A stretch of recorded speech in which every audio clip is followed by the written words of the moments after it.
Donc, je poursuis dans ce qui vient d'être dit par Sunita Narain. Sunita Narain est une voix importante des pays en développement. Elle travaille depuis des dizaines d'années sur le développement approprié pour les pays en développement. Elle a bien expliqué la difficulté pour ces pays-là et le fait qu'il faut croître d'une autre façon que nous. Alors, moi, je vais commencer par parler des évolutions des émissions dans le monde avec l'objectif qui est terriblement difficile à atteindre de réduction. J'expliquerai ensuite pourquoi il est si difficile à atteindre, parce qu'on est dans une triple dépendance aux énergies fossiles, c'est-à-dire pétrole, gaz, charbon. J'expliquerai pourquoi. Ensuite, quelles sont les réponses structurelles, politiques et autres, et quels sont les modes d'engagement que l'on peut imaginer dans nos sociétés. Donc, si vous voulez, le premier point sera plus au niveau mondial, les autres points seront plus pour des pays comme la Belgique ou les pays européens. Alors, cette courbe est parue en 2017 dans Nature, mais vous pourriez trouver des tas de courbes de ce genre dans des rapports du GIEC. C'est un article qui était très important à l'époque et qui expliquait que les émissions devaient être divisées par 2 en 10 ans. Et c'est un article publié en 2017, donc on espérait que ça allait se stabiliser, voire un peu diminuer, mais depuis 2017, les émissions ont encore augmenté. Et vous voyez que si on regarde 92, qui est la Convention changement climatique de l'ONU, eh bien depuis 92, malgré cette convention, les émissions ont augmenté fortement. Donc on est dans quelque chose qui augmente, avec une demande pour diminuer très vite, et plus on attend, plus il faut diminuer vite. C'est vraiment très difficile à envisager. Les émissions mondiales de CO2 en 1800, voilà, c'est proportionnel aux émissions, en 1900, en 1960, en 2016, l'Asie ici, qui fait près de la moitié, mais il y a plus d'un humain sur 2 qui vit en Asie, l'Afrique qui ne fait que 4%, et donc vous voyez cette croissance, et ça nous donne, sur cette carte-ci, les pays sont déformés en fonction de leurs émissions. La Chine, aujourd'hui, c'est environ 28%, les États-Unis, 15%, et l'Union européenne, environ 10% des émissions de gaz à effet de serre d'origine d'énergie fossile. Et donc, vous voyez que, à nouveau, l'Afrique, ici, est très contractée, tandis que ces zones-là sont grandes. Regardez la Belgique, par exemple, qui est assez grande par rapport à d'autres pays. Et si on regarde maintenant la vulnérabilité, c'est la vulnérabilité actuelle, le nombre de personnes qui sont victimes de sécheresse, d'inondations. Eh bien, l'Asie, de nouveau à cause de cette grande population, mais aussi de certaines vulnérabilités, est très très présente. L'Afrique est beaucoup plus présente que pour les émissions, tandis que l'Europe et les États-Unis sont beaucoup moins présents. Et ça nous donne déjà des éléments quand même pour aussi comprendre notre relative inaction, même s'il y a des choses qui se passent, mais nos pays sont moins vulnérables, alors que même que nous émettons plus. Donc il n'y a pas de corrélation entre la baisse des émissions et la baisse des impacts non plus, et le délai pour voir les effets à partir du moment où on agit, c'est un assez long délai, donc on peut diminuer très fort, mais on ne verra pas tout de suite les effets. Bon, je parlerai de ça à la fin, parce que c'est quand même quelques pistes et quelques éléments d'espoir, et les différentes situations nord-sud. Les impacts du changement climatique déjà actuels, et d'ici 2050, alors les impacts du changement climatique sont toujours en combinaison avec d'autres facteurs. C'est très important de voir ça. Le climat ou l'environnement n'agit pas uniquement en lui-même, en fait. Nous ne sommes pas des animaux, nous ne sommes pas des êtres uniquement biologiques, nous sommes des êtres aussi culturels, politiques, sociaux, et donc ça dépend de comment une société va réagir. Est-ce qu'on va mettre des digues? Est-ce qu'on va faire des lois pour être plus accueillants pour des migrants, etc. Comment est-ce qu'on va faire pour s'adapter? Donc c'est toujours en combinaison avec d'autres causes, mais grosso modo, on a une hausse des pluies au-dessus de ces zones-là, une baisse là où il y a des moins, donc par exemple Californie, Chili, des endroits où on voit davantage d'incendies, de sécheresse, des tas d'endroits qui sont touchés par des modifications de saison, saisonnière. Et il faut savoir que la pauvreté touche 3 ruraux sur 4 dans le monde, 86% d'entre eux dépendent de la terre pour leur survie. Donc si vous voulez, si vous regardez le changement climatique aujourd'hui, qui est-ce qui touche le plus? Ce sont des agriculteurs qui ont très peu de moyens de faire face. Bien sûr, il touche aussi d'autres personnes, d'autres zones, et surtout à cause du cycle de l'eau. Au fond, le climat modifie fortement le cycle de l'eau. Hein. Plus d'évaporation, plus de pluie, fonte des glaces, et donc des effets divers qui se manifestent. Il y a aussi des effets positifs, avec des récoltes qui peuvent être plus importantes au nord, une baisse du chauffage qu'on observe en Belgique, par exemple, ces dernières années, ou des maladies hivernales, et aussi des adaptations avec des cultures qui se déplacent vers le nord, le vin par exemple. Et donc il y a aussi des effets positifs, au moins à court terme. Alors, après 2050, les prévisions sont revues sans cesse. Hein. Elles ne sont pas très roses, hein, vous le savez sûrement. Donc là, je ne vais pas m'avancer. Mais là, après 2050, on a des choses qui sont plus dangereuses aussi, même si déjà aujourd'hui, il y a pas mal d'impact. Alors, un autre point qui est très caractéristique et très important à connaître, c'est que le monde dépend à 80% de ses énergies fossiles, pétrole, gaz, charbon, encore aujourd'hui. Malgré le fait que les renouvelables aient augmenté et augmentent rapidement, eh bien, les renouvelables, l'année de 2018 ici, eh bien, était de 1,7% pour ce qu'on appelle les renouvelables modernes. Et puis sinon, il y a la biomasse dont parlait Sumita Narain, la traditional biomass, et puis la biomasse plus utilisée dans des entreprises, et l'énergie nucléaire. Hein.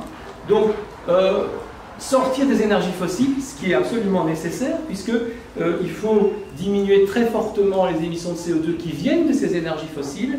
C'est très difficile, on est très dépendant de ces énergies fossiles. Alors, il y a des inégalités dans les émissions, on l'a vu avec la carte du monde que je vous ai montrée.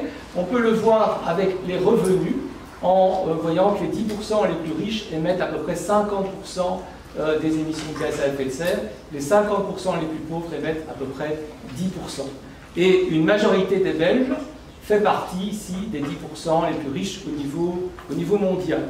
Donc, je dirais du point de vue de l'ingénieur, on essaye d'agir hein, là où on a le plus d'effets, avec le moins de dispersion des efforts. Il faudrait agir, il faut agir ici, plutôt sur ceux qui consomment beaucoup, qui émettent beaucoup, mais qui sont aussi les plus riches et qui influencent également politiquement les choses. Donc c'est pas évident, et vous voyez que la partie la plus pauvre, donc justement, dont notamment Sumita Narain parlait, n'a pas beaucoup d'effets aujourd'hui, même si bien sûr avec les modes de développement énergétique, la situation pourrait changer à l'avenir.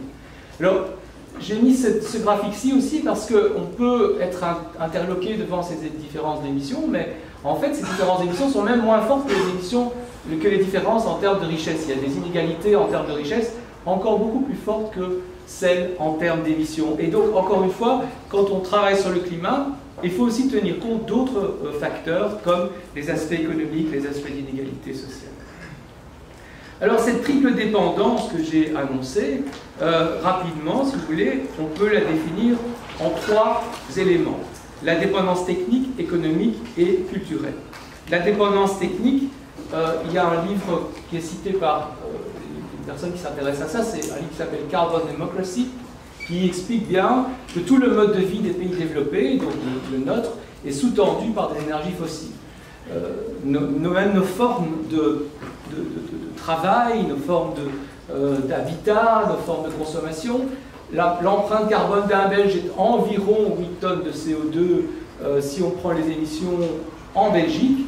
On peut la diviser en 4 parties approximativement: le logement, l'alimentation, les transports et d'autres types de consommation. Dans l'alimentation, comme vous savez, manger moins de viande, c'est positif pour réduire les émissions, mais si on mange du lait ou des produits laitiers, eh bien, il y a tout de même des vaches nécessaires. C'est moins que la viande, mais c'est quelque chose qu'on oublie aussi. Le transport, on parle beaucoup des avions ces dernières années, et pour vous donner un ordre de grandeur, si vous allez quelque part en avion, c'est comme si vous y allez tout seul en voiture.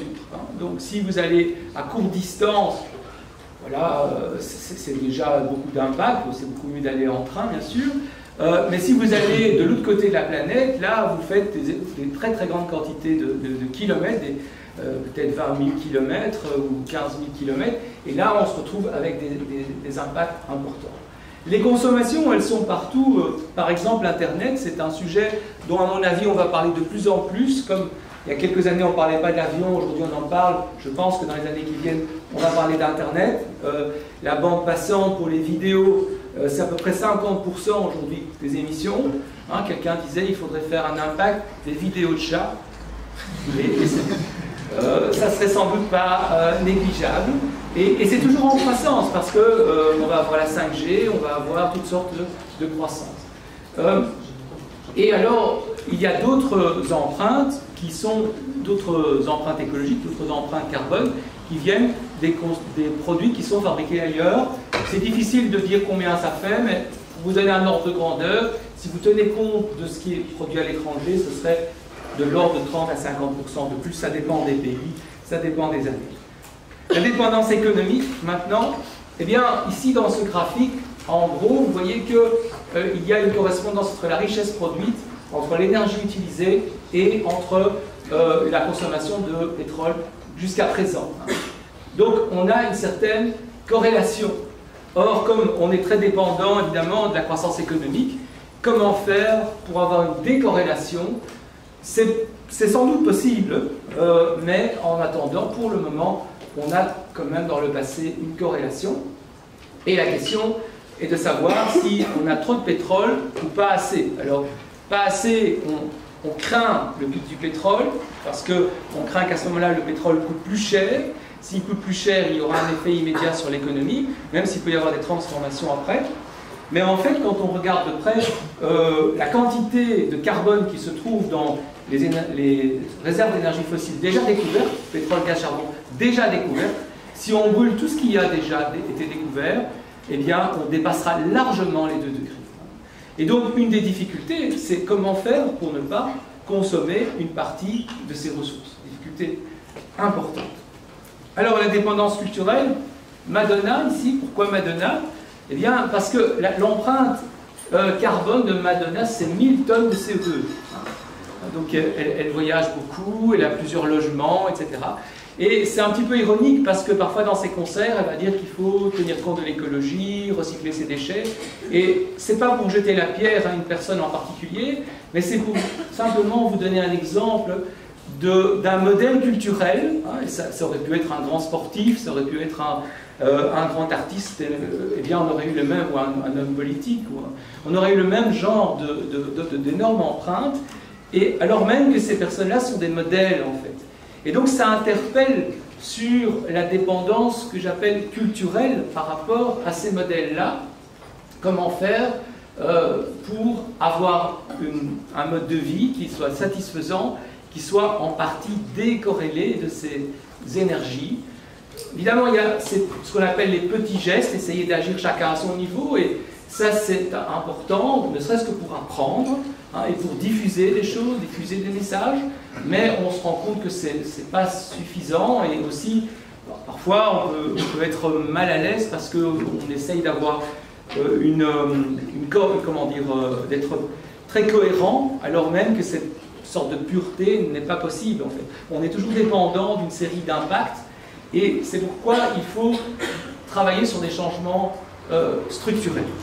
Et donc ça, c'est mon 3e point. Changement structurel, j'en ai pris ici 4, les énergies renouvelables et les réponses technologiques, les questions sur le capitalisme, les questions sur l'adaptation et sur les émissions négatives et la géo-ingénierie. Les énergies renouvelables, je vais en parler peu parce que Damien Ernst va pouvoir développer très fort tout cet aspect de réponse technologique qui est absolument essentiel, et les renouvelables sont une voie massive, néanmoins elles sont tout de même moins pratiques que ces énergies fossiles aujourd'hui. Il faut voir comment les choses vont évoluer, et généralement dans l'histoire, quand on a changé de type d'énergie, on a aussi modifié les types de sociétés. Il ne faut pas s'attendre à ce qu'avec les renouvelables, on est exactement le même type de société, simplement on aurait une voiture électrique au lieu d'une voiture au pétrole. Donc ça veut dire des gros changements. Ça veut dire aussi ce que j'appelle scaling up, monter en puissance des technologies déjà existantes, bonjour Jean-Pascal, qui vont nous permettre de réduire les consommations d'énergie, puisqu'il va falloir aussi réduire ces consommations par la gestion rationnelle. Alors, les technologies donc indispensables, et pas seulement avec des petites initiatives de transition, avec des gros changements. Néanmoins, il y a la question de la vitesse du déploiement, c'est-à-dire que pour qu'une technologie soit mûre, soit adoptée, que les gens aient confiance, que les gens la connaissent, qu'elle rentre dans le marché, tout ça prend un certain temps, hein, et donc il faut savoir qu'il y a aussi des limites par rapport à cette vitesse de déploiement. Alors, est-ce que c'est la faute du capitalisme, comme on l'entend dans certaines manifs, avec des calicots, etc. Bon, il faut regarder ça de près. Hein. Qu'est-ce qui est vraiment le problème par rapport au climat? Je ne parle pas des autres problèmes que le capitalisme peut poser. Eh bien, un des problèmes, c'est d'être guidé par la rentabilité à court terme, et que ce soit ça qui soit le déterminant des investissements, alors que, si vous voulez, il y a déjà aujourd'hui beaucoup d'investissements qui sont rentables en économie d'énergie, en renouvelables, mais il y a éventuellement d'autres investissements encore plus rentables, et donc on va dans une économie qui est libérale, ne pas être guidé dans ces investissements. Donc là, par rapport à la crise dans laquelle on est, qui est très sévère, il y a certainement des réformes à faire sur le fait de guider des investissements vers le bas carbone et de ne pas laisser uniquement le marché fonctionner avec les prix à court terme. Ceci étant, si vous regardez la Chine, on voit que le productivisme chinois a vu les émissions par habitant tripler en 20 ans, alors même qu'il y a un contrôle possible chez eux des prix et des acteurs. Donc, ça ne suffit pas de réguler l'économie, il faut savoir comment. Et bon, il y a beaucoup de gens qui travaillent là-dessus, j'y reviendrai un tout petit peu tout de suite. Alors, l'adaptation maintenant, l'adaptation au changement climatique, évidemment indispensable, nécessaire, et une façon de l'organiser, c'est sans doute de partir d'événements qui se produisent déjà aujourd'hui, hein, et de dire, tiens, il y a eu des grosses inondations, il y a eu des gros incendies, comment est-ce que la société a réagi? Qu'est-ce qui s'est passé? Parce que c'est souvent des problèmes de coordination, des problèmes d'apprentissage, d'information. Il y a beaucoup à apprendre de ce qui se passe déjà. Et d'ailleurs, dans un des cours au master IGEAC, depuis plusieurs années, avec des étudiants, on travaille là-dessus, sur différents cas, où on analyse en fait des cas qui se sont passés, des canicules par exemple en Inde, qui font plus de 50 degrés pendant plusieurs jours. Qu'est-ce qui se passe? Comment est-ce que le pays réagit, etc. Donc là, on peut s'attendre à un gros développement au niveau de l'adaptation, et qui ne doit pas être au détriment de l'atténuation. L'atténuation, c'est la diminution des émissions. Ce sont des choses un peu différentes, ce n'est pas tout à fait les mêmes professions. Par exemple, pour l'atténuation, les ingénieurs sont très importants, pour l'adaptation, sans doute aussi, mais c'est peut-être plus l'organisation, l'aménagement du territoire. Et au niveau des inégalités, c'est l'inverse en fait. Je vous ai montré que pour les émissions, c'est surtout les plus riches qui émettent le plus, et dans l'adaptation, dans les impacts, c'est surtout les plus démunis qui sont les plus victimes des impacts. Et donc les politiques doivent plus s'occuper également de ceux-là, parce que ceux qui sont plus nantis vont pouvoir partir ou plus se protéger. Alors il y a d'immenses différences dans le monde, ça je l'ai déjà montré. Alors, j'en arrive à mon point qui n'est pas encore très connu dans le public et qui pourtant est un point déjà très présent dans les rapports officiels, comme ceux du GIEC par exemple, c'est les émissions négatives. C'est-à-dire que, étant donné qu'il y a cette difficulté à diminuer ces émissions rapidement, eh bien, des travaux ont l'idée, enfin, développent l'idée d'absorber du carbone excédentaire pour essayer de le retirer de l'atmosphère, hein, puisqu'il y en a trop et que ça fait augmenter la température. L'idée serait d'enlever ce carbone. Ça existe déjà, si vous voulez, de façon naturelle avec des forêts. Et donc, on pourrait essayer de booster ça avec d'autres surfaces de forêt, avec des plantes qui seraient adaptées, avec peut-être des machines, des installations techniques hein, qui sont en voie comment dire, de diffusion pour l'instant, d'élaboration, peut-être d'autres types d'éléments qui pourraient être biologiques. Enfin, c'est quelque chose qui est un domaine de recherche extrêmement important aujourd'hui, hein, de voir comment est-ce qu'on pourrait retirer du carbone. Aujourd'hui, avec les techniques telles qu'on les connaît, on a besoin d'énormes surfaces. Et on ne sait pas d'énormes surfaces terrestres pour faire pousser des forêts. Et puis il faut encore pouvoir savoir ce qu'on va faire de ce carbone. Est-ce qu'on va le mettre sous le sol? Comment est-ce qu'on va le stocker? Donc il y a beaucoup de questions là-dessus, mais c'est quelque chose qui est en plein développement. Il y a un type de technique qui est plus particulier et qui coûterait moins cher, qui ne nécessiterait pas toutes ces grandes surfaces. C'est ce qu'on appelle la gestion du rayonnement solaire, c'est-à-dire de faire quelque chose d'analogue à des éruptions volcaniques, d'envoyer des poussières dans la haute atmosphère pour atténuer en partie les rayons du soleil et en quelque sorte refroidir un petit peu l'atmosphère. Alors ça coûterait moins cher, mais c'est plein d'inconnus parce qu'on ne sait pas dans quelle mesure ça modifierait réellement les saisons. Hein.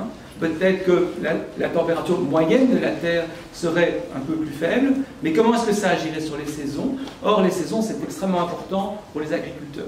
Et d'autre part, il faudrait continuer toujours, dans les années qui viennent, à continuer à envoyer des poussières.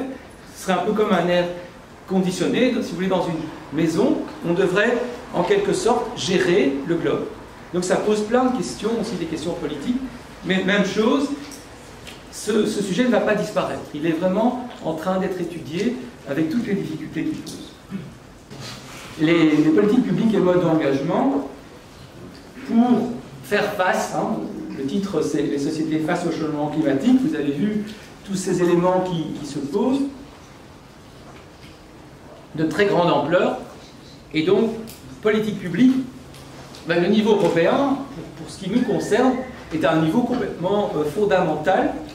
Il y a des travaux pour justement avoir des procédés pour orienter les investissements vers le bas carbone, soit par une création de monnaie, ou par des taux particuliers d'intérêt, ou par le fait que cet endettement ne serait pas comptabilisé comme un autre endettement. Il y a toutes sortes de possibilités. Si ce type de sujet vous intéresse, vous pouvez regarder ce qu'on appelle le pacte finance-climat, qui a été soutenu par de nombreuses personnes, de nombreuses personnalités, et qui fait pression sur la Commission européenne. Les toutes premières déclarations de la nouvelle présidente allaient dans un sens assez positif sur les objectifs au niveau européen. Au niveau national, ben, ça veut dire organiser la transition dans les bâtiments, les transports, l'aménagement du territoire, la promotion des renouvelables, la consommation, j'ai mis un point d'interrogation, 2 minutes, d'accord, parce que c'est plus difficile. Et les entreprises ont un rôle à jouer. Il y a un dynamisme des secteurs pro-climat, mais une difficulté pour les grandes entreprises. Alors j'avais un petit mot sur les mobilisations, mais je ne sais pas si j'aurai le temps d'en parler. Pourquoi aujourd'hui autant de mobilisation? Très rapidement, les impacts sont plus visibles, déception par rapport à l'accord de Paris, des effets de rapports scientifiques, le climato-scepticisme qui a fait tellement de tort. Le climato-scepticisme est nécessaire quand il est, je dirais, réel, mais il a été en partie manipulé par des rapports qui étaient faux. Il a fait du tort aux politiques climatiques. Il est en baisse, il n'est pas disparu, mais il est en baisse. Il y a des sensibilisations sur Internet, notamment pour les jeunes, qui sont très bien faites. Mais attention, tout le monde n'est pas pro-climat. Et il y a aussi des gens qui ne sont pas tout à fait d'accord avec ça, qui ne considèrent pas que c'est la priorité. Et il faut regarder ça aussi d'un point de vue politique et avec des réactions, vous le voyez notamment par rapport à Greta Thunberg, mais pas seulement. Et donc, ces 5 modes d'engagement que je propose, c'est comment faire pour agir à différents niveaux, hein, sans que tout le monde aille nécessairement dans la rue bloquer une ville ou nécessairement soit dans la politique. Il y a moyen de s'engager à différents niveaux qui tous sont intéressants et tous sont insuffisants. Le changement institutionnel, les entreprises, les mouvements de transition, les mobilisations radicales et même le changement de conscience, réfléchir à un mode de conscience pour avoir peut-être des valeurs différentes. Je n'ai pas le temps de développer ça. Et je termine sur mon dernier slide.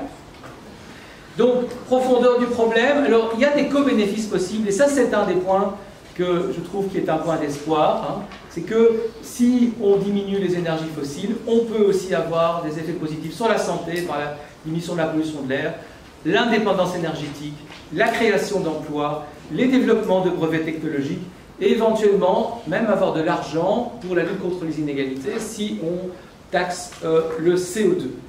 La justice climatique, c'est important, mais il y a aussi d'autres aspects de la justice. Il faut absolument avoir ce signal de sortie des énergies fossiles. Peut-être qu'on n'arrivera pas à descendre assez vite, mais ça, c'est la direction qu'il faut prendre, et on ne peut pas revenir là-dessus. L'action à travers des petits gestes, c'est bien, mais ça ne suffit pas. Il faut s'attendre à des discontinuités dans l'évolution des choses. Et je crois que c'est important de tenter de penser le futur d'une façon réaliste, de ne pas penser que tout va s'écrouler demain matin. Il y a des risques, il y a des choses difficiles, mais il faut penser à un futur qui puisse être réaliste et dans lequel, enfin c'est mon idée en tout cas, mon opinion, on puisse s'engager à son niveau. Alors si vous voulez en savoir plus, il y a le livre que j'ai publié il y a peu de temps, 2 degrés, qui justement ça s'appelle en sous-titre « Les sociétés face au changement climatique ». Et vous avez encore 2 images de ces inégalités par rapport à ce sujet. Merci de votre attention.